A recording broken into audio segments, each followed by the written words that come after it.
그런 데는 한계가 있더라고요. 30개 정도 갖다 놨지만 사람이 20명 정도 꽉 차는 그런 원룸 조그만 교회입니다. 근데 요즘 처음 갔을 때 이제 교회가 많이 썰렁하고 했는데 요즘 하나님 많이 보내주셔서 많이 올 때는 아이들까지 한 40명 정도 모여서 이제 공간이 없어서 이제 너무 작은, 원래 작은 공간이었지만 좀 더 공간이 필요해서 아이들 다른 공간으로 좀 옮겨서 어른들만 좀 집중해서 예배 드리기도 하고 오후 예배 만들어서 오후 예배 또 나눠서 드리기도 하는데 그래도 역시 좀 더 공간이 필요해서 계속 기도하고 있습니다. 자전거 타고 저는 주위에 어디 공간 빌릴 데가 없나 늘 돌아다니면서 있는데 뭐 지금 그래도 여전히 빈 공간들이 있고 남은 공간들이 있지만 조금 더 공간에 여유가 있으면 사람들이 오기가 편하니까 너무 비좁으면요 사람들이 오셔서 애기들 데리고 오면 앉을 자리가 없어서 그 다음에 못 오게 돼서 조금 큰 공간이 필요하겠다라고 생각하던 중에 우리 한국에 생명의 말씀사가 있습니다만 일본에도 생명의 말씀사가 있거든요. 그게 처음에 팀 선교단이 시작한 건데 제가 소속해 있는 교단도 팀 선교단이 시작한 스칸디나비아 선교사들이 시작한 교단인데 거기 이제 대표하셨던 분이 갑자기 저를 찾아왔습니다. 그래서 이 근처에 고령자 시설이 하나 오픈을 했는데 이제 본인이 생명의 말씀사하고 크리스천 신문사 일을 퇴임하고 이쪽 영업이사로 일하게 됐다고. 그래서 기독교 재단 고령자 시설이 생겼다. 그래서 이제 주일날 일요일날 오후에 와서 설교를 좀 해달라고 해서 거기를 갔더니 채플이 있는 겁니다. 우리 걸어서 한 10분 정도 거리에 있는 고령자 시설에 들어갔더니 채플이 있는데 채플이 한 200명 들어갈 수 있는 채플을 만들어 놓은 겁니다.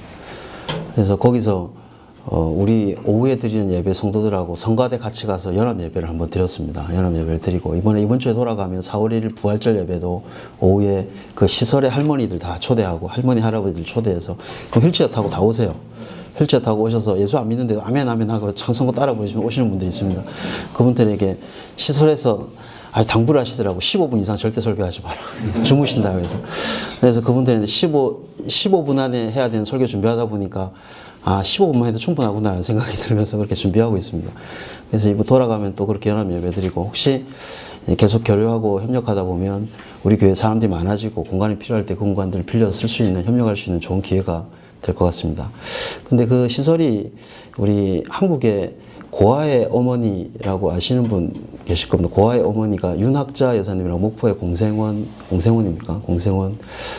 사실 일본 분이시죠. 그분이 조선 총독부 간부의 딸로 일본에 와서 한국에 와서 전도사와 결혼을 했는데 그간 해방이 되고 이제 아버지는 일찍 돌아가시고 해방이 되고 그 남편이었던 전도사님이 식량 구하러 잠시 나가신 사이에 행방불명이 돼서 젊을 때 혼자 되셔서 그 남편 전도사가 사역하던 그 고아원을 평생 섬기셨습니다. 일본인이 다우치상. 일본에서도 유명하신 분이고 한국에서도 유명하신 분인데 그분 아들이 한 분 계세요. 윤기 이사장이라는 그 분께서 세운 그 제일교포를 위한 시설입니다. 그래서 어머님이 돌아가실 때 그 윤학재 여사님이 돌아가실 때 평생 한국인인 줄 알고 처마저가리 입고 다니시고 한국 말만 쓰시던 분이 돌아가실 때 일본말로 오메보시가 다베타이 그 매실 절인 거 그거 먹고 싶다라고 일본말로 하시는 것을 보고 아들이 이제 마음이 아팠구나. 일본에 돌아가시고 싶었구나. 고향이 그리웠구나. 근데 그 생각을 마음에 품고 있다가 일본 와서 보니까 제일교포들이 혼자서 외롭게 돌아가신 분들을 보고 이분들도 외롭구나. 이분들도 돌아가고 싶겠구나. 한국에 돌아가고 싶겠구나. 그러나 평생을 일본에 살았기 때문에 이제 한국에 가도 불편하거든요. 일본에 있으면 조국이 없고 또 한국에 가도 불편하고 이제 그분들한테 고향을 지어주자 해서 고향의 집을 오사카에도 짓고 교토에도 짓고 한 5군데가 운영되고 있는데 이번에 동경에 오픈을 했는데 바로 우리 교회 옆에 오픈을 했습니다. 그래서 참 좋은 협력할 수 있을 것 같고 공간도 빌려줄 수 있을 것 같고 우리도 단기선교팀 오면 할머니 할아버지들 모셔가지고 공연도 좀 하고 섬기고 여러 가지 할 수 있을 것 같아서 하나님이 자전거 타고 돌아다니는데 좋은 공간 주셔서 잘 협력할 수 있을 것 같습니다. 그걸 위해서 기대해 주시면 감사하겠습니다. 저는 에다가와 사랑의 교회 부임해서 3년 지나고 4년째인데 사도행전 강의를 시작했습니다. 근데 3년 동안 열심히 설교했는데 아직 18장까지밖에 못 왔습니다. 그래서 언제 끝날지 잘 모르겠습니다만. 그래서 오늘 어떤 설교를 할까 하다가 지난주, 지지난주 한 2, 3주 동안 했던 설교 모아서 우리 같이 AMG에서 같이 은혜 나누겠습니다. 사도행전에서 사도 바울이 죄송합니다. 말씀 읽고 하겠습니다. 사도행전 18장 9절부터 11절까지 읽겠습니다. 사도행전 18장 9절부터 11절까지 제가 봉독하겠습니다. 밤에 주께서 환상 가운데 바울에게 말씀하시되 두려워하지 말며 잠잠하지 말고 말하라. 내가 너와 함께 있음에 아무 사람도 너를 대적하여 해롭게 할 자가 없을 것이니 이는 이 성 중에 내 백성이 많음이라 하시더라. 1년 6개월을 유하며 그들 가운데서 하나님의 말씀을 가르치니라. 아멘. 사도행전에서 사도 바울이 그 환상을 본 모습이 4번 나옵니다. 4번 나오는데 9장에서 처음에 다메섹에서 예수님 빛을 타고 오신 예수님을 만나는 그 구원의 사건, 그 첫 환상이 있고, 그 다음 16장에 가면 마케도니아로 넘어가라고 하는 환상, 넘어와서 우리를 도와라 하는 환상이 있었습니다. 그리고 오늘 본문 18장에 고린도에서 두려워하고 있을 때, 사도 바울이 두려워하고 있을 때 고린도를 떠나지 말고 그 자리에 머물러서 계속 전도하라는 환상이 있었습니다. 그리고 나중에 로마로 압송될 때 27장에서 로마로 압송될 때 배 안 뒤집히니까 걱정하지 마라 라고 안심시켜 주시는 환상, 4개의 환상이 나오는데 오늘 본문은 그 환상 중에 3번째 환상입니다. 두려워하지 말며 잠잠하지 말고 말하라. 내가 너와 함께 있음에 아무 사람도 너를 대적하여 해롭게 할 자가 없을 것이니 이는 이 성 중에 내 백성이 많음이라 하시더라. 이 음성을 들었던 공간적 배경은 고린도입니다. 고린도 개척 중에 있었습니다. 고린도 교회 개척은 우리가 알듯이 제2차 전도여행 중에 있었습니다. 한번 제2차 전도여행을 한번 거슬러 올라가 보면 안디옥에서 출발합니다. 파송했던 안디옥에서 출발할 때 신라를 데리고 같이 갑니다. 신라는 예루살렘에서 픽업했었죠. 신라와 함께 제2차 전도여행을 출발하는데 1차 전도여행 때 개척했던 루스드라에 가서 거기서 눈여겨봤던 청년 한 명을 선교사로 픽업합니다. 그 사람이 디모데입니다. 디모데를 픽업해서 신라와 디모데 같이 이제 소아시아를 전도하기 위해서 열심히 전도를 시작하는데 소아시아에서 전도를 실패합니다. 성령이 말씀을 전하는 것을 막았다 했습니다. 하나님의 지금 시간이 소아시아 전도할 시간이 아니었던 것 같습니다. 그래서 거기서 고생을 하다가 돌다가 드로아라고 하는 제일 서쪽 북쪽에 있는 곳까지, 바로 뒤에 바다 있는 데까지 몰려갔습니다. 등 뒤는 바다입니다. 그래서 여기서 역사적인 어떤 사건이 일어나는데 그것이 우리가 봤던 2번째 환상, 마케도니아 넘어가게 되는, 바울은 생각하지 못했던 그 바다를 건너가는 사건이 일어납니다. 건너와서 우리를 도우라, 그 환상을 봤습니다.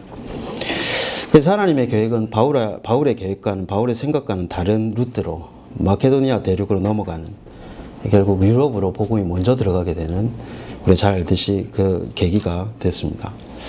넘어가서 이제 빌립보, 데살로니가 전도에 가는데 그것이 실크로드입니다. 실크로드를 타고 신나게 전도하면서 교회를 개척해 가는데, 신나게 전도했다고 말하지만 참 신나게 박해박실했습니다. 계속 쫓겨나고 계속 고난당하고, 그런 가운데서도 복음의 씨를 뿌리고, 빌립보, 데살로니가 다 대도시입니다. 마케도니아에서 가장 큰 도시, 그리고 아테네, 나중에 고린도, 에베소 전부 대도시, 다 거점 대도시 가장 중심이 되는 도시들만 중심으로 바울은 선교했었습니다.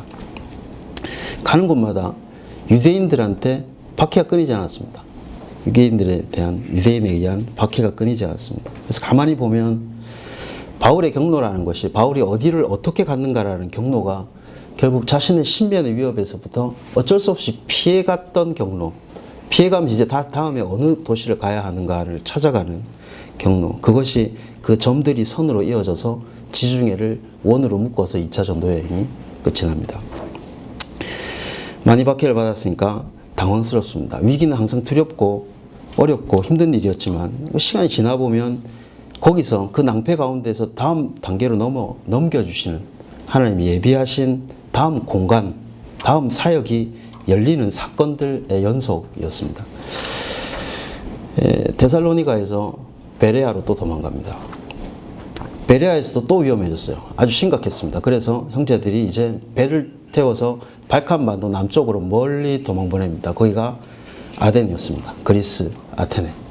아테네까지 배를 타고 내려옵니다. 거기서 이제 또 아테네 전도, 아덴 전도를 합니다. 우리 잘 알듯이 아레오바고스에 서서 철학자들 앞에서 열심히 복음을 말하고 설교했지만 아테네에서의 선교를 바울은 마음에 들어하지 않았습니다. 사실 나중에 그리스 아테네가 아주 복음화되고 큰 열매를 맺게 되지만 당시 사도 바울은 그것을 보지 못했기 때문에 자신이 가지고 있는 학문, 자신이 가지고 있는 지성, 지식이 이 철학자들하고의 변증을 통해서 하나님을 증명해낼 수 있을 줄 알았는데, 그리스도를 증명해낼 수 있을 줄 알았는데 그렇지 않았다. 그것이 통하지 않았다.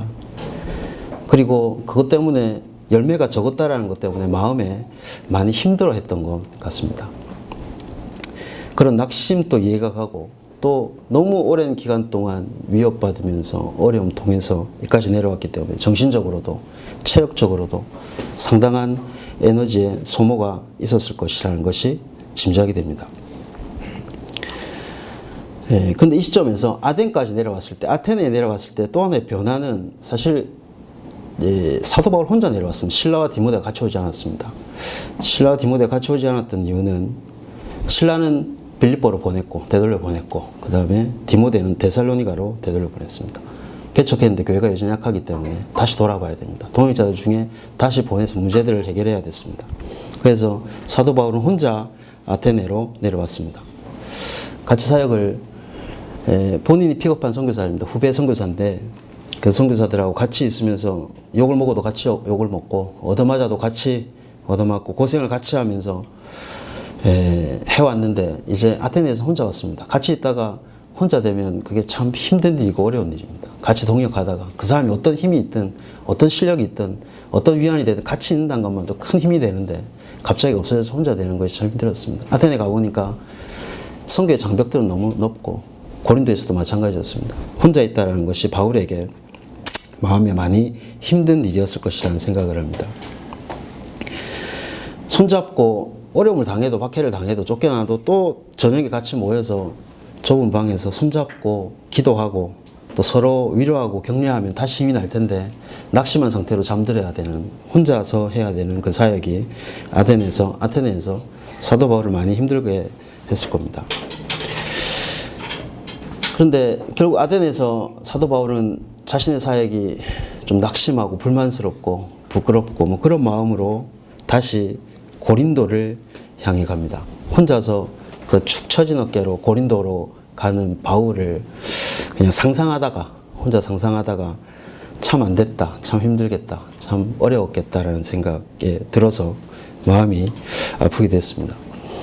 힘들었겠죠. 사도 바울이 분명히 힘들었을 겁니다. 힘들지 않았으면 사람이 아닐 겁니다. 같이 있다가 사람들이 없어지면 금방 외로워지고 힘들어지는데 그 많은 영적인 공격들, 그 많은 사람, 그 많은 논쟁들, 또 그런 위협들 안에서 혼자 버틴다는 것은 힘들었을 겁니다. 물론 신라가 옆에 있어도 디모데가 옆에 있어도 뭐 의지하듯이 후배이기 때문에 자녀 같은 사람들이기 때문에 그렇게 하지를 못했겠지만 바울은 우리가 자주 착각하는 것은 바울은 열정의 사도, 거의 신적 그 권위를 부여하면서 어떤 경우에도 좌절하지 않는 그런 믿음직한 전도자라고 생각하지만 우리는 바울을 인간적인 측면에서도 봐야 합니다. 분명히 어려웠을 겁니다.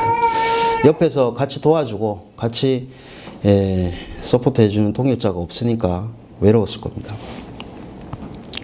그런데 고린도에 도착했을 때 사도 바울에게는 재정도 떨어졌습니다. 사람도 없고 사역의 열매도 없고 여기저기 얻어맞아서 마음도 아프고 지칠 만큼 지쳤는데 돈도 없는 겁니다. 재정도 떨어졌습니다. 그래서 우리가 잘 알듯이 바울은 거기서 아르바이트를 시작했습니다. 사실 바울이 텐트 메이킹이라고 하지만 그렇게 오랫동안 텐트 메이킹 했던 것 같지는 않습니다.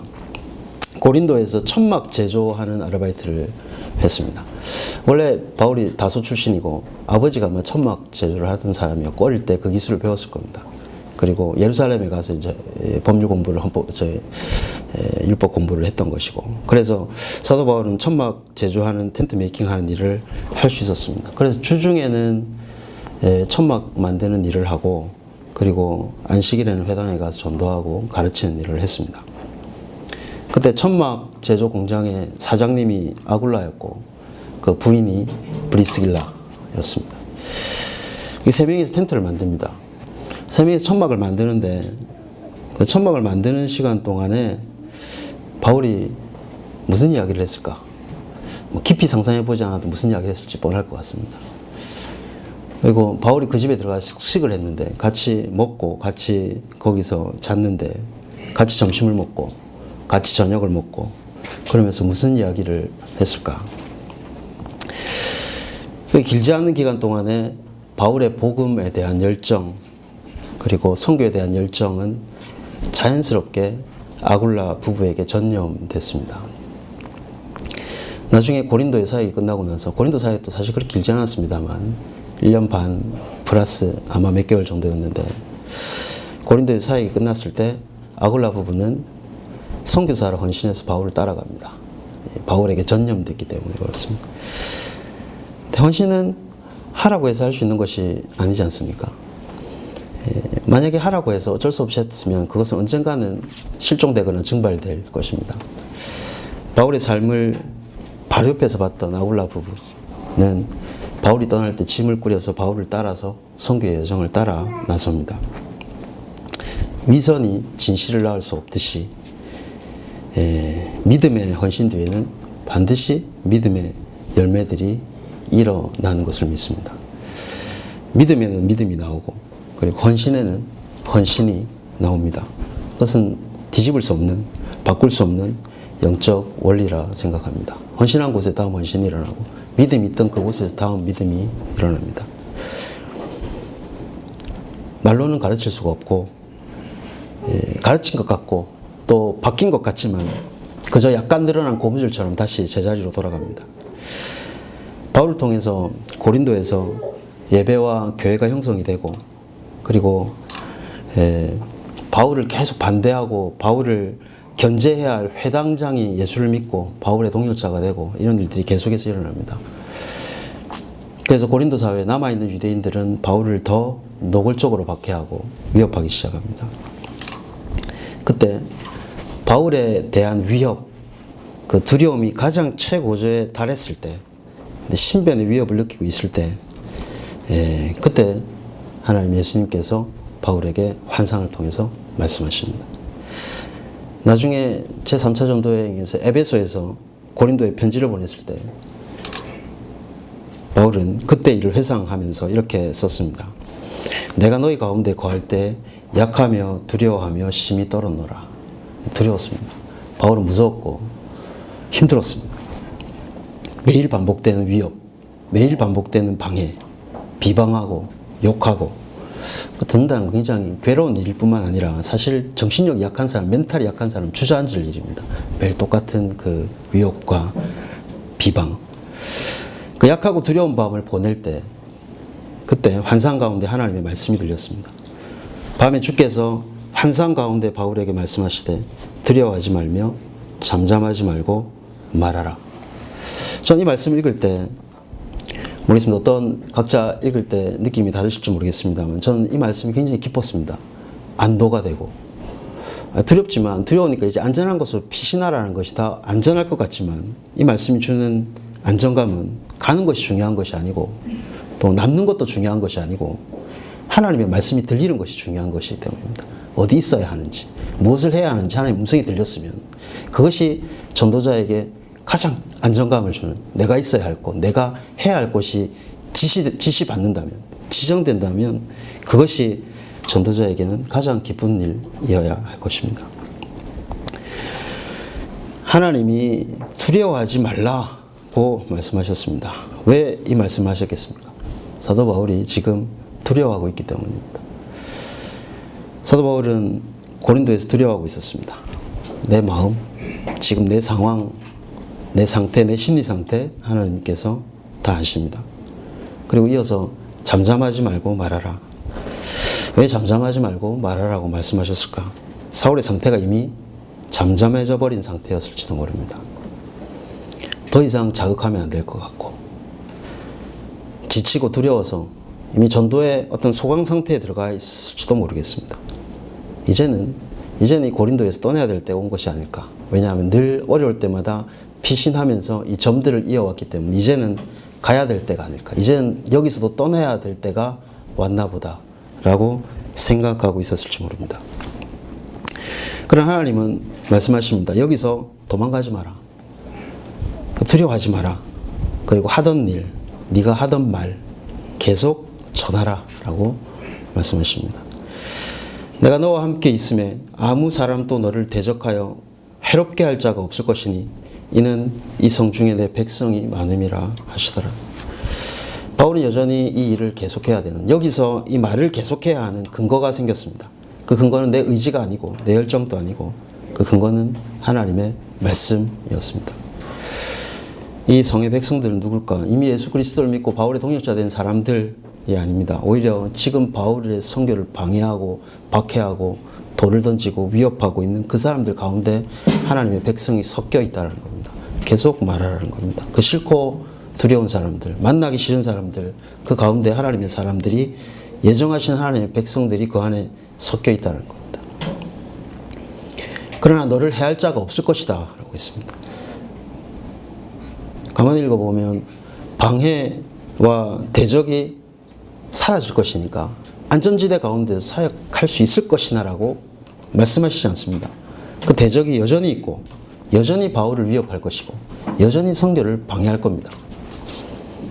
이사야 43장에 내가 물 가운데로 지날 때 내가 함께 할 것이라. 강을 건널 때 물이 너를 침몰치 못할 것이며 내가 불 가운데로 행할 때에도 타지 아니할 것이고 불꽃이 너를 사르지도 못하리니. 하나님이 안전을 약속하셨지만, 그렇지만 그럼에도 불구하고 물 가운데로 건너가야 됩니다. 그것이 면제되지 않았습니다. 물 가운데로 건너가야 됩니다. 지켜주시는 것, 하나님이 지켜주시는 것 체험하려면 물 가운데로 지나가는 순종을 해야 했습니다. 불 가운데로도 걸어가야 됩니다. 그런 위험들을 하나님이 소멸시키는 것이 아니라, 면제시키시는 것이 아니라 그 위험에도 있음에도 불구하고 거기를 가라는 겁니다. 그때 하나님이 지켜주시는 것을 체험하게 됩니다. 불꽃이 너를 사르지도 못하리니 타지도 않고 해를 받지 않을 것이라고 써있습니다. 사실 사도 바울은 해도 많이 받고 몰매도 맞고 죽을 지경까지 위기를 당했지만 이 약속대로 고린도에서는 테러당하지 않았습니다. 하나님 약속을 지키셨습니다. 사실 바울은 고린도를 떠나서 다시 이동할 생각을 하고 있었지만 하나님은 고린도 교회에 대한, 지금 고린도 지역에 대한 더 많은 계획을 사도 바울을 통해서 해야 할 더 많은 계획을 가지고 계셨습니다. 고린도에 남아있는 구원받을 백성들이 더 많다. 더 찾아내라. 환상에 나타난 예수님의 음성은 잠잠하지 마라. 계속해서 말하라. 라고 분명히 단호한 명령형으로 되어 있지만 이것을 문맥으로 이어서 우리가 이해를 해보면 문맥 안에서 느껴지는 것은 명령형이 아니라 하나님의 아주 간절한 부탁입니다. 마치 바울에게 부탁하듯이 고린도에 아직 내가 사랑하는, 아직 내가 예정한 내 백성들이 아직 남아있다. 조금만 더 참고 두려워하지 말고 무서워하지 말고 내가 도와줄 테니까 내 사랑에 대해서 고린도에 좀 더 말해달라. 좀 더 십자가에 대해서 좀 더 말해달라. 좀 더 내가 부활했던 그 능력에 대해서 좀 더 말해달라고 마치 사도 바울에게 부탁하는 것 같이 그 호소처럼 느껴집니다.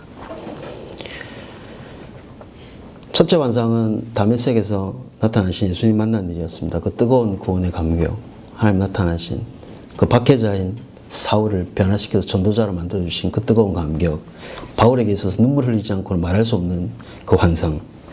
두 번째 환상은 소아시아에서 빙글빙글 돌아도 열매가 없을 때 후배들 데리고 나왔는데 아무런 선교가 이루어지지 않을 때 마케도니아라는 새로운 선교지를 열어주셨던 사건. 그리고 세 번째 환상은 또 여기서 죽을 것 같아서, 또 여기서 무서워서 두려워서 이제 다른 곳으로 가야 할지 모른다고 생각했을 때 여전히 고린도에 머물면서 고린도 선교를 계속하라고 하셨던 그 말씀. 우리 아가페 선교회는 이전 JMF가 일본에 선교사를 파송하면서부터 시작했습니다. 어쩌면 우리 JMF가 사역을 시작했던 시점은 마케도니아의 환상을 봤던 시점이라 생각합니다. 건너가서 우리를 도우라. 우리 총장님, 김효한 총장님과 그때 같이 환상을 봤던 사람들이 JMF를 시작하고 예배하고 또 섬기고, 그래서 에게해를 넘어가서 마케도니아에 가듯이 대한해협을 넘어서 일본에 갔습니다. 도구로 갔습니다. 거기 선교하러 갔습니다. 그리고 JMF가 끝나고 지금 우리는 다시 아가페 선교에 모였습니다. 전 이것을 고린도의 환상이라고 생각합니다. 떠나지 마라. 거기서 머물고 하던 말을 계속하라. 거기 아직 그 성에 아직 우리가 전해야 하는 하나님의 백성들이 아직 있다는 겁니다. 떠나지 말고 포기하지 말고 그 자리에 더 물러라. 아직 남아있는 아직 해야 할 일들, 구원받아야 할 하나님의 백성들 더 전해야 하고 더 가르쳐야 하고 더 말해야 합니다. JMF가 아가페로 순종했듯이 바울의 결정도 순종이었습니다. 1년 6개월간 11절에 1년 6개월 유하며 그들 가운데서 하나님의 말씀을 가르치니라. 1년 반 얼마 안 있었구나 라고 생각할지 모르겠지만 사실 바울이 1차 전도 여행을 할 때 2년 동안 7개 교회를 개척했습니다. 그럼 한 개 교회당 3개월 정도인데 당시 걸어서 개척했기 때문에 걷는 시간, 이동 시간까지 다 포함하면 사실 하나의 교회가 개척되는데 한 달, 2달 정도밖에 시간을 투자하지 못했습니다. 그렇게 보면 1년 6개월을 지금 고린도에서 머물렀다는 것은 이례적인 아주 기록적인 장기 체제가 됩니다. 2차 전도 여행 때도 마찬가지였습니다. 하나님의 음성을 들었던 그 환상을 봤던 바울은 그 음성에 순종해서 1년 6개월을 더 고린도에서 체제합니다. 그때 아마 바울은 이 고린도에서의 교회 개척을 위해서 하나님의 음성을 듣고 교회를 개척하기 위해서 어떤 서원을 했던 것 같습니다. 순종하는 것은 항상 어려운 일이지만 순종하면 그 문턱을 넘어가면 거기서 예기치 않은 하나님의 은혜들을 만나게 됩니다. 우리의 계획과 하나님의 계획이 다르기 때문입니다. 하나님의 계획 안으로 들어갈 수 있는 유일한 도구는 하나님의 음성을 듣고 순종하는 것이라 생각합니다. 우리는 신약 성경을 썼던 바울의 편지를 통해서 지금은 하나님의 말씀으로 그 성경을 읽습니다. 고린도 체제하는 기간 동안 1년 반 동안에 바울은 처음으로 편지를 씁니다. 데살로니가 전서 그리고 데살로니가 후서. 이 1년 6개월의 체제 기간 동안에 성경의 기록이 시작됩니다. 바울은 밤마다 신학적 고민을 하고 정리하기 시작합니다. 그것을 아직도 불안한 데살로니가 교회에 보냅니다. 신학적 정리가 돼가는 겁니다. 바울은 예상하지 않았던 하나님이 계획하셨던 바울의 은사를 정확하게 알고 계신 하나님께서 계획하셨던 1년 반 동안의 시간입니다. 자타공인 바울은 설교보다 글이 뛰어났습니다. 글로 보내니까 이해가 됐습니다. 가서 이야기하니까 이야기가 안 되지만 글로 하니까 이야기가 됐습니다. 하나님 바울을 한 곳에 묶어두시고 고린도라는 곳에 묶어두시고 가만히 그곳에 한 곳에 있으니까 움직여야 되는데 그 다이나믹한 바울이 가서 전하고 얻어맞더라도 가서 전해야 되는 바울을 한 군데 묶어두셨습니다. 그러니까 그 답답했던 바울이 글을 쓰기 시작했습니다. 그럼 그저 편지가 아니라 그것은 자신의 신학의 정리가 되고 그것은 성경이 됐습니다. 하나님의 말씀이 됐습니다. 바울은 밤에는 글을 썼을 것이고 생각했을 것이고 고민을 정리했을 것이고 낮에는 회당에 가서 전도하고 복음을 전하고 그리스도를 가르쳤습니다. 데살로니가 교회가 지금 재림에 대해서 이해를 못하고 있기 때문에 재림에 대해서 정리를 했습니다. 이 재림론에 대한 정리입니다. 보냈습니다. 회당에 가니까 그리스도를 전해야 됩니다. 기독론을 정리해야 됐습니다. 고린도에 교회를 세우려고 보니까 교회론을 정리해야 됐습니다. 1년 반 동안 목회 동안에 그것들이 만들어져 갔습니다. 바울이 처음부터 모든 것을 다 알고 있었던 것은 아닙니다. 바울은 계속해서 시간이 지남에 따라 바울의 생각과 깊이 신학적인 정리는 계속 더 갱신되어져 갑니다. 바뀌어져 갑니다. 하나님 주시는 상황에서 고민해야 됐고 또 배워가야 했고 계속해서 알아가야 했습니다. 바울의 성경을 보면서 1년 반 동안 성경을 쓰고 저기 있는 교회에 신학적인 도움을 주고 여기 있는 교회에 예배를 형성하고 교회를 만들어내고 그 밖에 가운데 1년 반 동안 그것을 보면서 나는 에다가와에서 3년 동안 뭐 했나 자괴감이 느껴졌습니다. 아마 사도 바울의 스피드였다면 에다가와에서 보면 10개 정도 교회는 개척되어 있을 것이고 신학 논문도 아주 여러 편 이미 나와서 영향력 있는 신학 논문도 썼을 텐데 난 여전히 영양 부족을 허덕이고 있구나라는 생각을 했습니다. 그러나 아덴에서 고린도로 올 때 낙심 가운데 넘어왔던 거 우리는 또 기억합니다. 그리고 계속 머물라고 했던 그 하나님의 뜻 안에서 하나님의 은사가 계속 불듯이 일어나고 그것을 통해서 하나님이 하시는 그저 거기서 알겠습니다 순종했던 사도 바울 안에 있는 은사를 하나님이 끄집어내서 쓰시는 것들을 보게 됩니다. 또 이런 생각을 했습니다. 환상이라는 것 꿈을 통해서 나타났는지 어떤 다른 모습으로 나타났는지 모르겠지만 그 환상은 그날 밤에 그 꿈으로 나타났던 그것뿐만 아니었을 것이다. 1년 반 동안 바울은 고민했습니다.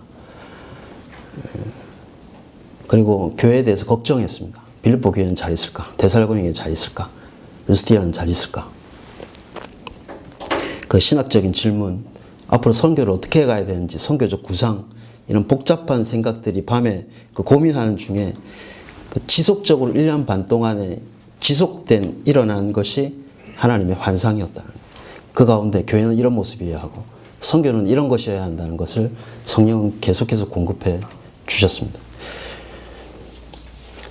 칼빈이 엄청난 저작을 했고 간독하게 제가 화요여선교회 성경 공부를 기독교 강요로 시작했습니다. 이만큼 된 책을 꺼내놓고 공부하기 시작했는데 한 챕터 한 챕터 같이 읽으면서 굉장히 재밌습니다. 같이 공부할 수 있어서 굉장히 좋은데 이거를 한번 다 읽고 죽기도 힘든데 어떻게 이거 다 썼을까? 그리고 칼빈 하루에 몇 번씩 설교했다는데 다른 설교를 몇 번씩 했다는데 도대체 그건 어디서 나온 것일까? 근데 제가 읽은 책에는 칼빈은 그런 신학적 작업만 한 것이 아니라 몸도 안 좋은 사람이었지만 목회를 열심히 했다고 들었습니다. 만났고 사람들을 만나고 할머니를 만나 상담하고 청년들 만나 상담하고 그 신학적 고민, 신앙적 고민들을 상담하면서 거기서 성령이 부어주시는 그 신학적 센스가 저작이 되고 신학이 되고 아마 사도 바울에게도 그 고린도에서 만났던 사람들, 그 지독스러운 사람들, 고린도 얼마나 타락한 도시였습니까? 그 도시에서 어떻게 교회를 세워갈까? 어떻게 성도들을 교육해 갈까?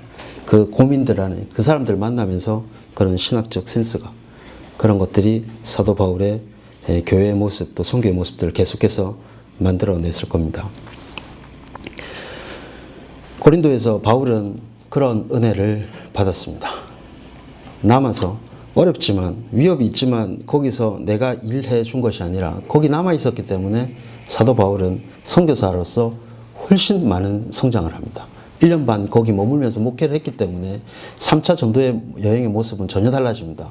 에베소에 가서는 고린도를 두란노를 세우고 제자 훈련을 하고 신학적인 교육을 하고 교회론들이 계속 더 견고해집니다.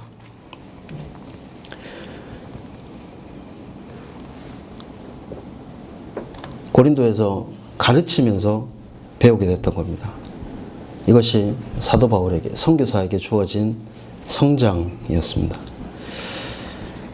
그렇기 때문에 나중 3차 전도 여행에서 고린도에서 에베소에서 고린도 전서를 쓰고 고린도후서를 쓰고 복음의 진수라고 하는 에베소서를 갈라디아서를 쓰고 나중에 로마서를 쓸 수 있었을 겁니다. 제네프 선교사들은 마케도니아의 환상을 보고 일본에 넘어갔습니다. 그리고 오늘 우리는 다시 아가페 선교사로 모여서 고린도의 환상을 보고 여전히 일본에 머물면서 여전히 성장할 것을 기도하면서 거기서 순종하고 하던 말을 계속하고 전하던 것을 계속 전하고 머물 것을 다시 다짐합니다. 이 성중에 숨어있는 하나님의 백성들을 계속 찾아내고 그 시간 동안에 선교사는 계속 성장할 겁니다. 선교는 무엇인지, 복음은 무엇인지, 우리에게 주신 은혜는 무엇인지 우리는 계속 더 찾고 계속 더 그 깊이를 계속해서 때로는 쓰고 때로는 말하고 그것으로 우리는 성장하고 하나님의 선교는 계속해서 확장되어져 갈 겁니다.